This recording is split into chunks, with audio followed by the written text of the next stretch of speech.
సుఖము అంటే ఏమిటి? ఏ బాధ, ఇబ్బంది లేని పరిస్థితిని సుఖము అంటారు. అయితే ఈ సుఖము అనే పదం కేవలం మంచి విషయాలకే కాదు గాని చెడ్డ విషయాలకు కూడా వాడతారు.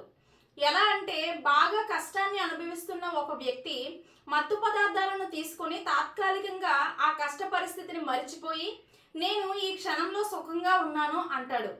అది క్షణిక సుఖమే గాని నిరంతరం నిలిచి ఉండే సుఖం కాదు. క్షణిక సుఖం అనేది ఆ క్షణంలో కష్టాలను మర్చిపోయేలా చేస్తుందేమో గాని వాటిని వెళ్ళగొట్టలేదు.